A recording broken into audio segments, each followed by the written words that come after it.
Hi ಎಲ್ಲರಿಗೂ welcome back to Ashmi's vlogs. Please subscribe ಮಾಡಿಕೊಂಡು ನನ್ನ ವೀಡಿಯೋಸ್ನ ನೋಡಿ. ಆ್ಯಂಡ್ ಇಷ್ಟು ಈಸಿಯಾಗಿ ಬೆಂಡೆಕಾಯಿ ಮಸಾಲನ ಹೇಗೆ ಮಾಡೋದು ಅಂತ ಈ ವಿಡಿಯೋದಲ್ಲಿ ನೋಡೋಣ ಬನ್ನಿ. ಫಸ್ಟಿಗೆ ನಾನು ತುಂಬ ಸಣ್ಣದಾಗಿ ಬೆಂಡೆಕಾಯಿನ ಕಟ್ ಮಾಡಿ ಇಟ್ಕೊಂಡಿದ್ದೆ. ಸ್ಮಾಲ್ ಸೈಜಲ್ಲಿ ಇದು ತುಂಬ ಟೇಸ್ಟ್ ಕೂಡ ಚೆನ್ನಾಗಿರುತ್ತೆ. ಆ್ಯಂಡ್ ಚಪಾತಿ ಕಾಂಬಿನೇಷನ್ ಪೂರಿ ದೋಸೆ ತುಂಬ ಟೇಸ್ಟಿ ಆಗಿರುತ್ತೆ ಅಂತ ಹೇಳಿ ನಾನು ತುಂಬ ಸಣ್ಣದಾಗಿ ಕಟ್ ಮಾಡಿದ್ದೀನಿ.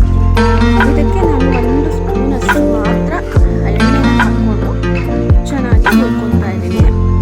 ಹುರ್ಕೊಬೇಕಾದ್ರೆ ಆ್ಯಕ್ಚುಲಿ ನೀವು ನಾನ್ ಸ್ಟಿಕ್ ಯೂಸ್ ಮಾಡಿದ್ರೆ ಬೆಟರ್ ಅಂತ ಅನಿಸುತ್ತೆ. ಯಾಕೆಂದರೆ ಇದು ಅಂಟಲ್ಲ, ಸೊ ತಳ ಹಿಡಿಯುತ್ತೆ ಅಂತಾರಲ್ಲ, ಆ ಥರ ಏನೂ ಆಗೋದಿಲ್ಲ. ಎಸಿದು ಚೆನ್ನಾಗಿ ರೋಸ್ಟ್ ಆಗೋ ಥರ ಈ ರೀತಿ ನಾವು ಫ್ರೈ ಮಾಡ್ಕೊಬೇಕು. ಎಸಿದು ಎಲ್ಲ ಗಮ್ ಥರ ಇರೋದೆಲ್ಲ ಬಿಟ್ಟಿದೆ. ಸೊ ಬೆಂಡೆಕಾಯಿ ಕಂಪ್ಲೀಟಾಗಿ ಹುರ್ಕೊಂಡಿದ್ದೀನಿ. ಸೈಡಲ್ಲಿ ಎತ್ತಿಟ್ಕೊಳ್ಳೋಣ. ನೆಕ್ಸ್ಟ್ ಇಲ್ಲಿ ರುಬ್ಕೊಳ್ಳೋದಕ್ಕೆ ಕಾಯಿ, ಕಡಲೆ, ಈರುಳ್ಳಿ, ಟೊಮೊಟೊ, ಪುದೀನ, ಕೊತ್ತಂಬರಿ ಸ್ವಲ್ಪ ಎಲ್ಲನೂ ನಾನು ತೊಗೊಂಡು ಗ್ರೈಂಡ್ ಮಾಡ್ಕೊಂಡು ಇಟ್ಕೊಂಡಿದ್ದೆ. ನೆಕ್ಸ್ಟ್ ಅದೇ ಪ್ಯಾನಲ್ಲಿ ನಾನು 2ರಿಂದ 3 ಸ್ಪೂನಷ್ಟು ಎಣ್ಣೆನ ಹಾಕ್ಕೊಂಡಿದ್ದೀನಿ. ಸ್ವಲ್ಪ ಸಾಸಿವೆನ ಹಾಕೊಳ್ಳೋಣ. ನೆಕ್ಸ್ಟ್ ಇಲ್ಲಿ ಒಂದು 2 ಈರುಳ್ಳಿನ ನಾನು ಕಟ್ ಮಾಡಿ ಇಟ್ಕೊಂಡಿದ್ದೀನಿ.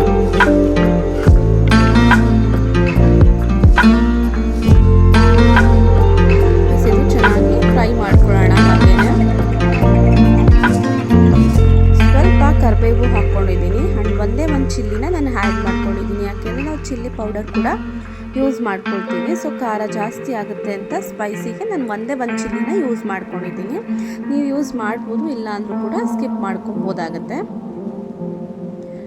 ಇವಾಗ ಮಸಾಲೆನ ರುಬ್ಬಿರೋ ಅಂಥದ್ದನ್ನು ಆ್ಯಡ್ ಮಾಡ್ಕೊಳ್ತಿದ್ದೀನಿ. ಇದಕ್ಕೆ ಸ್ವಲ್ಪ ಜಾರ್ನ ಕ್ಲೀನ್ ಮಾಡಿ ವಾಟರ್ನ ಮಿಕ್ಸ್ ಮಾಡ್ಕೊಳ್ಳೋಣ. ಹಾಗೆ ಇದು ಒಂದು ಕುದಿ ಬರ್ತಾ ಇರಬೇಕಾದ್ರೆ ನಾವು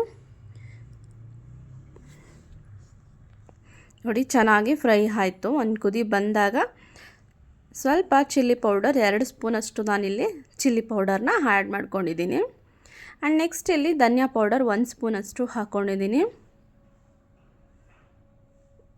ಒಂದು ಸ್ವಲ್ಪ ಅರ್ಧ ಟೀ ಸ್ಪೂನಷ್ಟು ನಾನು ಗರಂ ಮಸಾಲನ ಯೂಸ್ ಮಾಡ್ಕೋತಾ ಇದ್ದೀನಿ.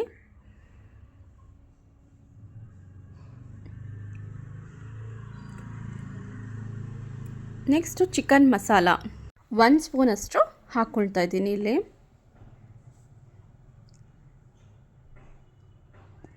ಶುಂಠಿ ಬೆಳ್ಳುಳ್ಳಿ ಪೇಸ್ಟನ್ನು ನಾನು ಅರ್ಧ ಸ್ಪೂನಷ್ಟು ಯೂಸ್ ಮಾಡ್ಕೊಂಡಿದ್ದೀನಿ. ಜಾಸ್ತಿ ಬೇಡ, ಅದೇ ಫ್ಲೇವರ್ ಬರುತ್ತೆ ಅಂತ ಹೇಳಿ ನಾನು ಒಂದು ಸ್ವಲ್ಪ ಮಾತ್ರ ಯೂಸ್ ಮಾಡಿದ್ದೀನಿ. ಇದಿಷ್ಟು ಚೆನ್ನಾಗಿ ಮಿಕ್ಸ್ ಮಾಡಿಕೊಂಡು ಒಂದು ಕುದಿ ಬರೋವರೆಗೂ ಹಾಗೆ ಬಿಡೋಣ. ಇದನ್ನು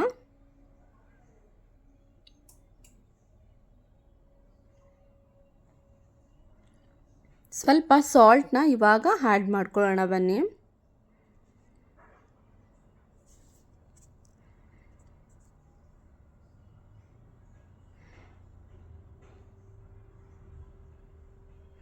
ಸ್ವಲ್ಪ ಅರಿಶಿನದ ಪುಡಿನ ಒಂದು ಅರ್ಧ ಚಿಟಿಕೆಯಷ್ಟು ಆ್ಯಡ್ ಮಾಡ್ಕೊಳ್ಳಿ.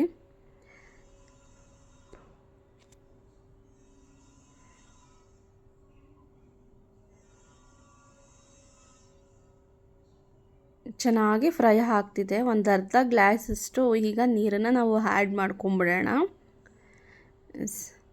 ಇದು ಇನ್ನೂ ಸ್ವಲ್ಪ ತಿಕ್ಕಾಗುತ್ತೆ ನಾವು ಬೆಂಡೆಕಾಯಿನ ಮಿಕ್ಸ್ ಮಾಡಿದಾಗ, ಅದಕ್ಕೋಸ್ಕರ ವಾಟರ್ನ ಆ್ಯಡ್ ಮಾಡಿಕೊಂಡೆ.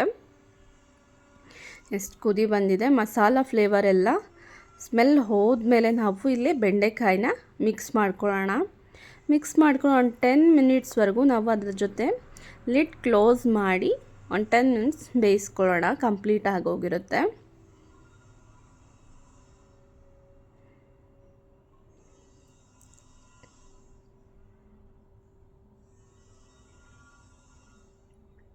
ಇನ್ನೊಂದು ಸ್ವಲ್ಪ ನೀರು ಆ್ಯಡ್ ಮಾಡ್ಕೊಳ್ಳೋಣ. ಸೊ ತುಂಬಾ ತಿಕ್ಕಾಗಿಬಿಟ್ಟಿದೆ ಅಂತ ಹೇಳಿ.